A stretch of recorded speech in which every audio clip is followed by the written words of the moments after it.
Hello everyone. Learn and fund YouTube च्यानलमा यहाँहरूलाई स्वागत छ।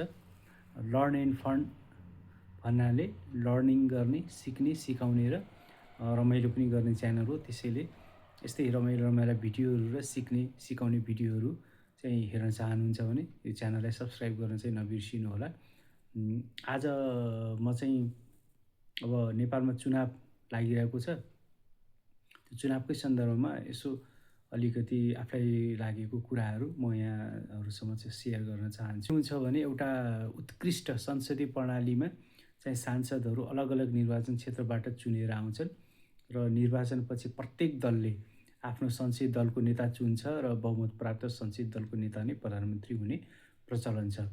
र सरकारका प्रधानमन्त्रीको हैसियतले अरू सहकर्मीसँग अगुवा मन्त्रीको मात्र हो र होइन एउटा चाहिँ टिम भावनामा मन्त्री परिषद क्याबिनेट चल्छ र पार्टीलाई अपेक्षित विजयमा पुर्याउन सके सरकारको नेतृत्व सम्हाल्छन् र नसके नैतिक जिम्मेवारी लिएर सहजै चाहिँ पार्टी छोड्ने र अरू आफूभन्दा यङ्गस्टरहरूलाई चाहिँ छोड्ने चलन पनि हुन्छ।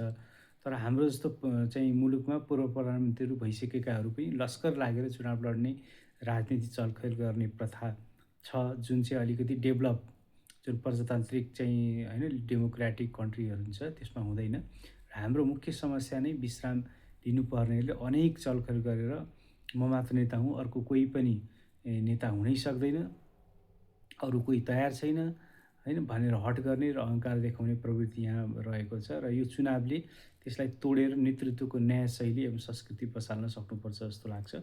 र यसपटकको चुनावी परिणाम कस्तो होला भनेर आकलन गर्न पनि निकै कठिन छ। विगतमा जस्तै यसपटक पनि प्रतिनिधि सभामा कुनै पनि एक दलको मात्र पूर्ण बहुमत आउन निकै कम सम्भावना रहेको देखिन्छ र तसर्थ यो चुनाव पछि सरकार बनाउन गठबन्धन अपरिहार्य हुन सक्छ।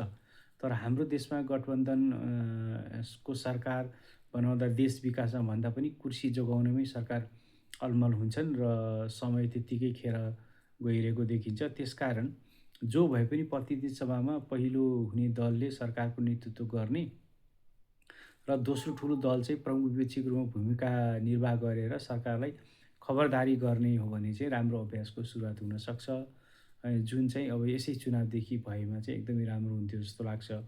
र पहिलो हुने दलको सरकारले राम्रो काम नगरेको खण्डमा अर्को चुनावमा त स्वत विपक्षी दललाई चाहिँ बहुमत आउने अझ सम्भावना हुन्छ, किनभने जनताले अब अहिलेको सरकारले काम गर्न सकेन भनेपछि अर्को जो चाहिँ होइन विपक्षमा बसेर सरकारलाई खबरदारी गरिरहेको हुन्छ उसको पपुल्यारिटी हुने सम्भावना त्यत्तिकै रहन्छ। र के हुन्छ भने आखिर जसले सरकार बनाए पनि राजनीतिको चाहिँ मुख्य एजेन्डा भनेको चाहिँ मुख्य उद्देश्य चाहिँ के हुन्छ, देश विकास हो र जनता सुखी हुनु र जनता खुसी हुनु हो होइन, देश धनी हुनु हो। र होइन त्यसै कारण चाहिँ हामीले यो सबै सम्पूर्ण नेपाली जनताले चाहिँ एकदम सचेत भएर भोट हाल्नुपर्ने देखिन्छ।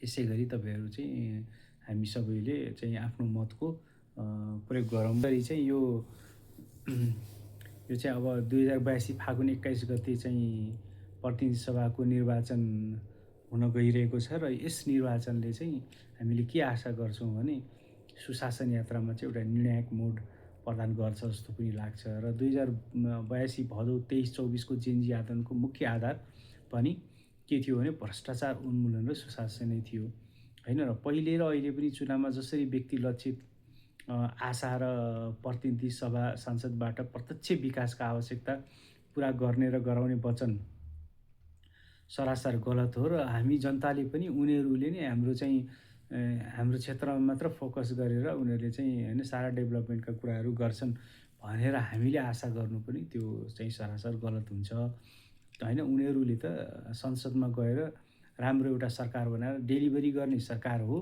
तर उनीहरूले चाहिँ त्यो डेलिभरी चाहिँ इक्वलिटी सबै ठाउँमा चाहिँ बराबर हुने गरी होइन, प्रायोरिटी जहाँ चाहिँ फेरि जरुरत बढी छ त्यसमा हुने गरी सरकारलाई गर्ने आदेश दिनु, इन्स्ट्रक्सन दिनु र पोलिसी बनाउनु चाहिँ सांसदको चाहिँ रेस्पोन्सिबिलिटी हुन्छ होइन। त्यस्तै प्रतिनिधि सभा नीति निर्माण गर्ने थलो होइन र सांसदहरू सो नीति निर्माण संलग्न र होइन सरकारको वा राजनीतिक पार्टीको चाहिँ उद्देश्य वा प्रतिज्ञा चाहिँ महत्त्वपूर्ण हुन्छ। त्यसैले चाहिँ व्यक्तिगत क्षमताभन्दा पनि संलग्न सरकारको वा राजनीतिक पार्टीको विचार र प्रतिक्रिया महत्त्वपूर्ण हुन्छ।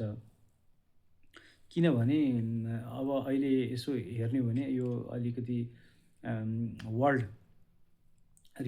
ब्याङ्कको रिपोर्ट अथवा ट्रान्सपरेन्सी इन्टरनेसनलको रिपोर्ट हेर्ने हो भने चाहिँ विश्व सूचाङ्कमा 2025को चाहिँ हिसाबले विभिन्न क्षेत्रमा नेपालको स्थान विश्लेषण गर्दा विकासको मार्गमा अनेक चुनौतीहरू चाहिँ स्पष्ट देखिन्छ। भ्रष्टाचार अनुभव सूचाङ्कमा नेपाल 107औं स्थानमा रहेको रहेछ र यसले के देखाउँछ भने सरकारी निकायमा पारदर्शिता कमजोर रहेको र नागरिकले न्यायपूर्ण तथा प्रभावकारी सेवा पाउन चाहिँ कठिनाइ भोग्नु परेको सङ्केत गर्दछ।